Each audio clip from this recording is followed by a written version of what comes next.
That. Sex criminal financier Jeffrey Epstein housed women who say he abused them in several London flats in the years after UK police decided not to investigate him, the BBC can reveal.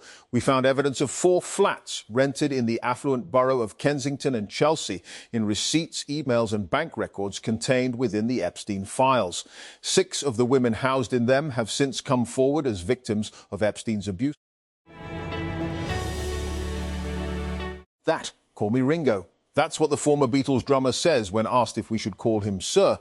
He joins us at the swanky Sunset Marquis Hotel in West Hollywood, where rock stars have gathered for decades in a luxury oasis behind the Sunset Strip.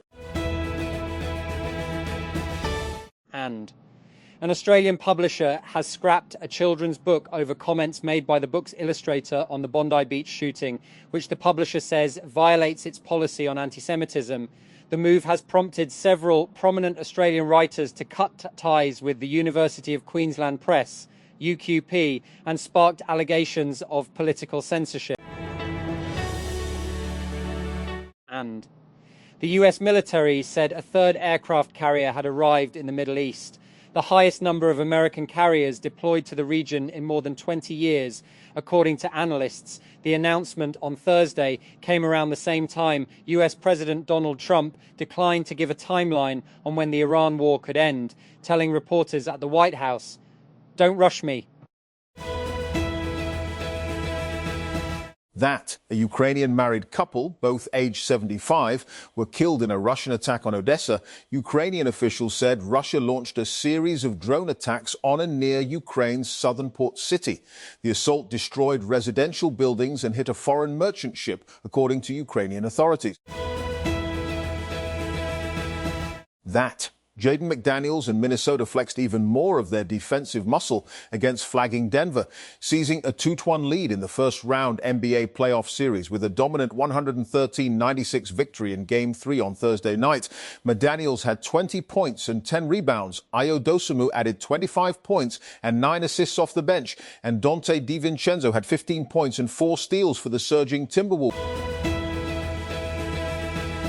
And a coalition of leading British civil society groups has condemned the convictions of 2 prominent pro-Palestine leaders, accusing the United Kingdom of an authoritarian approach to protesters. Ben Jamal, 62, director of the Palestine Solidarity Campaign, and Chris Nineham, 63, vice chairman of the Stop the War Coalition, were earlier this month found guilty of breaching protest guidelines during a January 2025 demonstration. And Taipei, Taiwan. Japan's southern island of Kyushu is known for its volcanic landscape and tonkatsu ramen. But the popular tourist destination is ground zero for one of the greatest shifts in Japan's defense strategy since 1947, and when it formally renounced the use of war to settle international disputes. In late March, Japan deployed long-range missiles to Kumamoto Prefecture on the island's southwest coast. Unlike previous defense installations, and these missiles could hit China, reflecting the fact that Beijing has ranked as Japan's top national security threat above North Korea and Russia since 2019. And the Lahore High Court, LHC, has ruled that a father must continue paying maintenance to his minor child, even if a family case is reopened for fresh proceedings. The court upheld a conditional remand order, reinforcing that financial support for a child cannot be suspended during ongoing litigation. And the Punjab government has announced plans to gradually declare Lahore's major markets plastic-free zones as part of efforts to curb the use of banned plastic bags. The plan was shared during a visit to Ikra Market by Parliamentary Secretary for Environment Kanwal Liaquat and Director General Environment Dr. Imran Hamid Sheikh, where they addressed a joint media briefing alongside traders' representatives. And Sarfraz Bugti has inaugurated Balochistan's first research facility dedicated to countering violent extremism, marking a major step toward addressing growing security and social challenges in the province. The newly established Balochistan Centre of Excellence on Countering Violent Extremism will focus on studying the root causes of extremism, particularly among youth, and developing practical research-based solutions. And the traditional global asset correlations that collapsed when the war in the Middle East erupted remain broken, leaving investors to piece together strategies to trade the road to resolution with a faulty instrument panel. Reckoned highs for Wall Street stocks belie concerns about fraught geopolitics, how long energy supplies might be disrupted for, and long-term economic damage.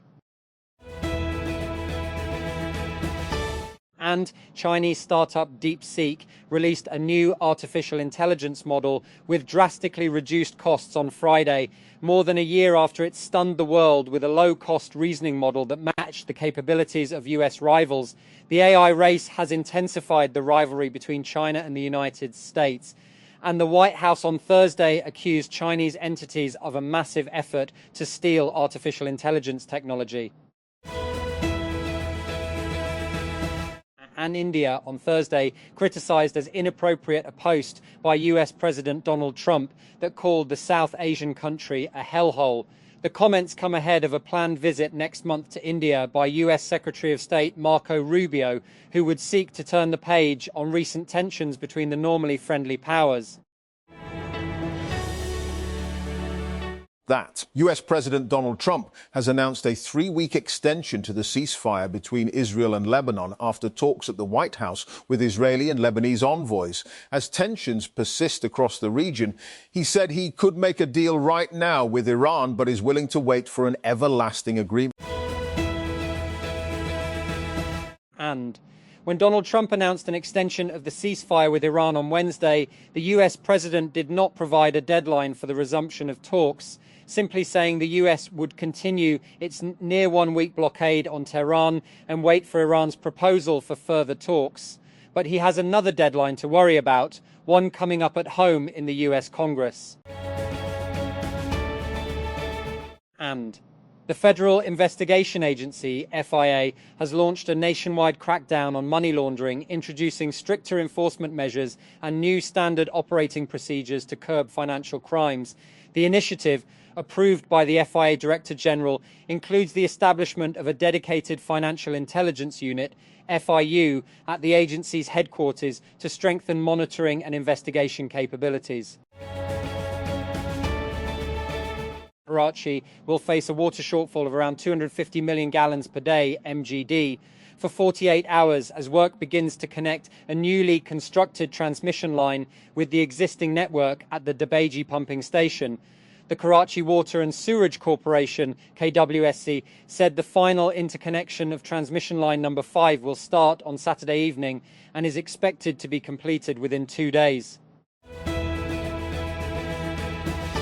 And in a landmark move for inclusivity, the Khyber Pakhtunkhwa Prisons Department has appointed its first transgender warder, marking a major step toward diversity in law enforcement.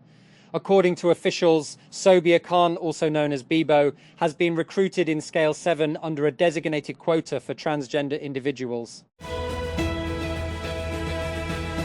And the government of Azad, Jammu and Kashmir has abolished the Friday weekly holiday in government offices, declaring it a full working day following approval from the president. According to a notification issued by the Services and General Administration Department, S&JD, the decision will take immediate effect across all government departments. And ingredients: K&N Thunder Fillet, 4 fillets. And Banu. An incident in the Domel area of Banu has left the community in mourning after 2 young men were abducted and later killed by unidentified militants on Thursday night. Police said the victims have been identified as Shafiullah, son of Shafi Gul, and Fahimullah, son of Bakhtamir.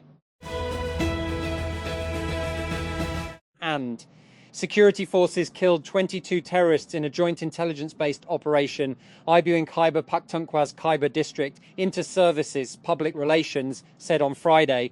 According to the ISPR on April 21, Tuesday, security forces and law enforcement agencies conducted a joint IBO in Khyber on the reported presence of terrorists. That China's DeepSeek has unveiled the latest versions of its signature artificial intelligence-powered chatbot a year after its flagship model sent shockwaves through the global tech scene. The Chinese startup launched preview versions of DeepSeek V4 Pro and DeepSeek V4 Flash on Friday, as it touted its ability to go toe-to-toe with US rivals such as OpenAI and Google. And the Sindh government has declared May 1, 2026, a public holiday across the province on the occasion of Labour Day. According to a notification issued by the Services, General Administration and Coordination Department, SGA and CD, the holiday will be observed on Friday in all government offices, autonomous and semi-autonomous bodies, corporations and local councils under the administrative control of the provincial government. And Pakistan has completed the repayment of $3.45 billion in deposits to the United Arab Emirates after the State Bank of Pakistan, SBP, confirmed today that another $1 billion had been disbursed on April 23, 2026.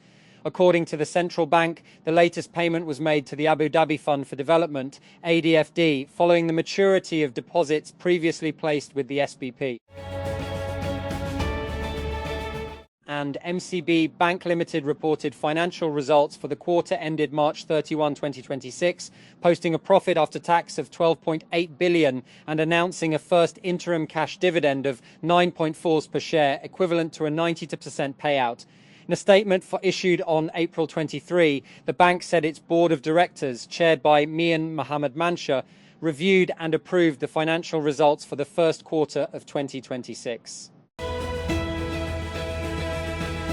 And for much of its existence, Islamabad has had the pride of place for Pakistan's rulers precisely because it is not the typical third world megacity, sleepy green and as elitist as it comes, and the Islamabad that will come into being in the not too distant future threatens to be even more elitist, restless and disastrously grey.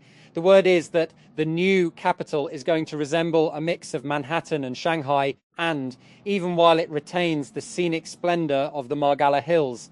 But will there even be any Margalla Hills to speak of after they have been subjected to the current regime's delusions of grandeur? That Islamabad. The government on Thursday constituted 10-member board of directors of Sukkur Electric Power Company. SEPCO is required under the state-owned entities law. According to a notification, Ghulam Mustafa Legari will act as chairman of the board, while private members include Faraz Sheikh, Sanam Inam Sheikh, Imran Hussain and Naween Mangi. Majority of them are close relatives of political bigwigs, including sitting or former senators. And pro-show-stealing dynamic between the protagonists